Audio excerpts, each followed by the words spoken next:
Olá! Na aula de hoje nós falaremos sobre o modernismo em Portugal. As primeiras manifestações modernistas começaram a surgir no período compreendido entre as duas grandes guerras mundiais. Um período muito significativo, marcado por várias transformações, não só em Portugal, mas em toda a Europa. E para começarmos, vejamos o marco inicial do modernismo em Portugal. Didaticamente, o modernismo português tem início em 1915, com o lançamento do primeiro número da revista Orfeu, revista que, inspirada nos movimentos da vanguarda europeia, desejava romper com o convencionalismo, com as idealizações e chocar a sociedade da época. Vários artistas participaram do lançamento desse primeiro número. Entre eles destacam-se Fernando Pessoa, Mário de Sá Carneiro e Almada Negreiros. Anos depois, por volta de 1927, surge uma nova revista, a revista Presença, que dá continuidade às inovações modernistas em Portugal. Vejamos agora quem é o grande representante dessa primeira geração, da geração de Orfeu. Fernando Pessoa. Fernando Pessoa é o marco do modernismo português. Mas por que será que nós temos a imagem do autor no centro e essas três sombras ao redor? Estas sombras representam o fenômeno da heteronímia. Fernando Pessoa construiu heterônimos. E o que eram heterônimos? Fernando Pessoa criou novas pessoas, novos poetas, com características peculiares. E o heterônimo é diferente de pseudônimo.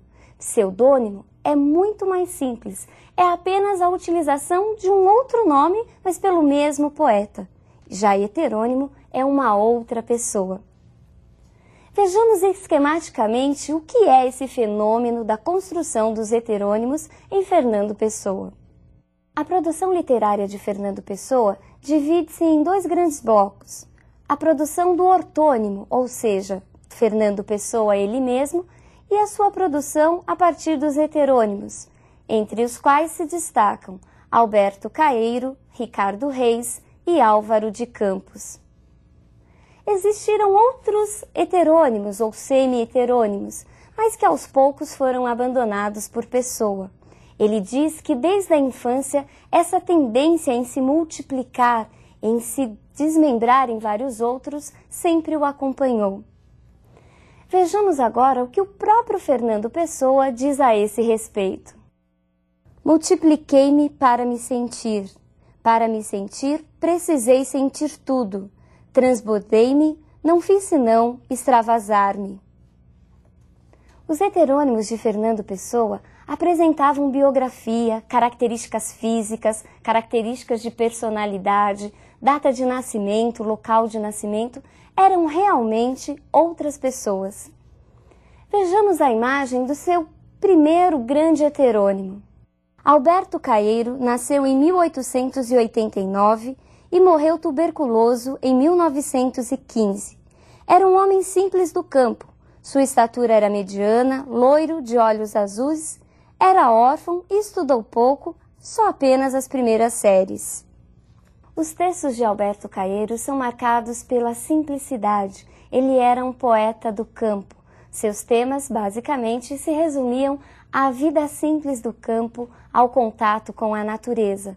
Alberto Caeiro recusava qualquer interpretação filosófica da vida. Ele pensava com os sentidos. Vejamos as características de Alberto Caeiro num fragmento dos seus próprios textos. Sou um guardador de rebanhos, o rebanho é os meus pensamentos, e os meus pensamentos são todos sensações. Penso com os olhos e com os ouvidos, e com as mãos e os pés, e com o nariz e a boca. Pensar uma flor é vê-la e cheirá-la, e comer um fruto é saber-lhe o sentido. Por isso, quando num dia de calor me sinto triste de gozá-lo tanto, e me deito ao comprido na erva, e fecho os olhos quentes, sinto todo o meu corpo deitado na realidade, sei a verdade e sou feliz. Vejamos agora a imagem do próximo heterônimo de Fernando Pessoa. Ricardo Reis nasceu em 1887 na cidade do Porto e era médico. Era baixo, forte, moreno, um monarquista de formação. Os textos de Ricardo Reis se caracterizam pela linguagem rebuscada, pela erudição. Ricardo Reis aproveitava ao máximo a mitologia greco-latina, os poetas clássicos do passado. Um tema muito frequente em seus textos é a filosofia horaciana do carpe diem, do aproveitar o momento. Ricardo Reis tinha consciência da brevidade da vida, o que muitas vezes dava um tom meio pessimista em seus textos. Vejamos um exemplo de um texto de Ricardo Reis. Vem sentar-te comigo, Lídia, à beira do rio. Sossegadamente fitemos o seu curso e aprendamos que a vida passa, e não estamos de mãos enlaçadas. Enlacemos as mãos. Depois pensemos, crianças adultas, que a vida passa e não fica, nada deixa e nunca regressa. Vai para um mar muito longe, para o pé do fado, mais longe que os deuses. Desenlacemos as mãos, porque não vale a pena cansarmos-nos. Quer gozemos, quer não gozemos, passamos como um rio. Mas vale saber passar silenciosamente e sem desassossegos grandes. Vejamos agora a imagem do seu grande e último heterônimo. Álvaro de Campos nasceu em outubro de 1890. Era engenheiro naval, alto, magro, cabelos lisos e assemelhava-se a um judeu português. Álvaro de Campos é o poeta do futuro, é o poeta da rebeldia, da inovação. Ele se identificava muito com a rebeldia da vanguarda europeia. Seus textos mostram muito bem essa influência da vanguarda.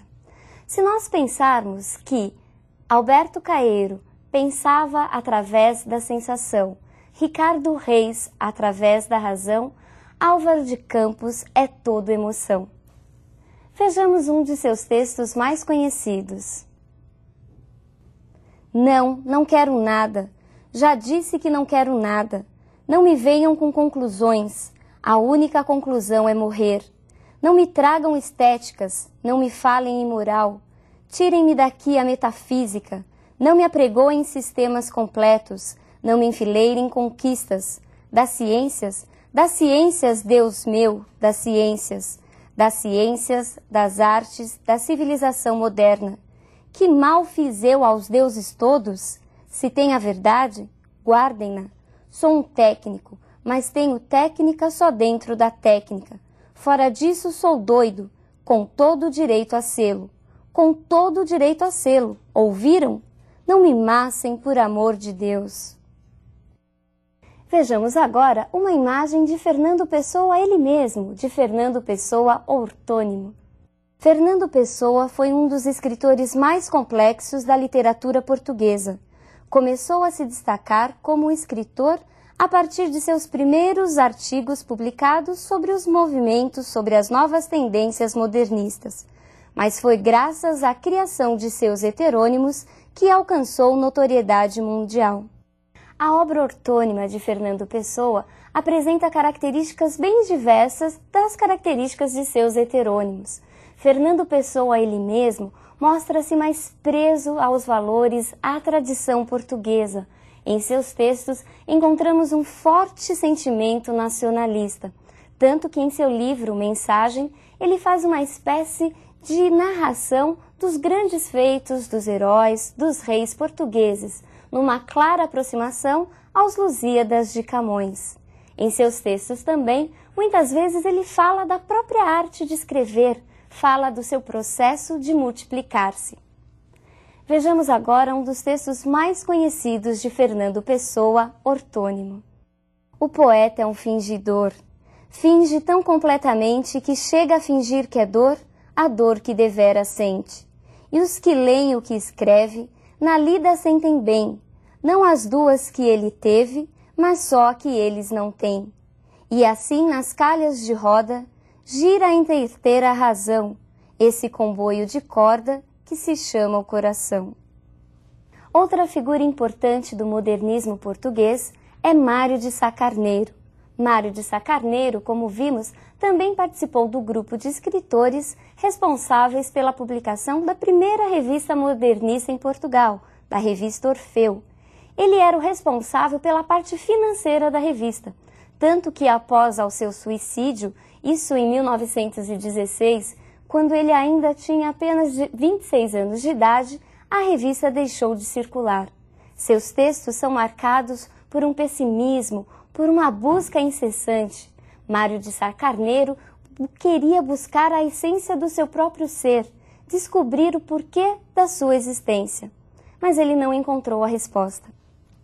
Vejamos um de seus textos mais conhecidos. Perdi-me dentro de mim, porque eu era labirinto, e hoje, quando me sinto, é com saudades de mim. Não sinto o espaço que encerro, nem as linhas que projeto. Se me olho a um espelho, erro, não me acho no que projeto. Regresso dentro de mim, mas nada me fala, nada. Tenho a alma amortalhada, sequinha dentro de mim. Eu tenho pena de mim, pobre menino ideal. Que me faltou, afinal? Um elo? Um rastro? Ai de mim! Perdi a morte e a vida, e louco não enlouqueço. A hora foge vivida, eu sigo-a, mas permaneço. Perceberam o tom negativo do texto de Mário de Sá Carneiro? Na aula de hoje, nós vimos então os principais representantes do modernismo em Portugal. Vimos o fenômeno da construção dos heterônimos de Fernando Pessoa. Lembre-se de que seus principais heterônimos são Alberto Caeiro, o poeta bucólico, Ricardo Reis, o filósofo, o pensador ligado à mitologia, e Álvaro de Campos, o poeta do futuro ligado à velocidade. E a outra grande figura é Mário de Sá Carneiro. Um grande abraço e até a nossa próxima aula.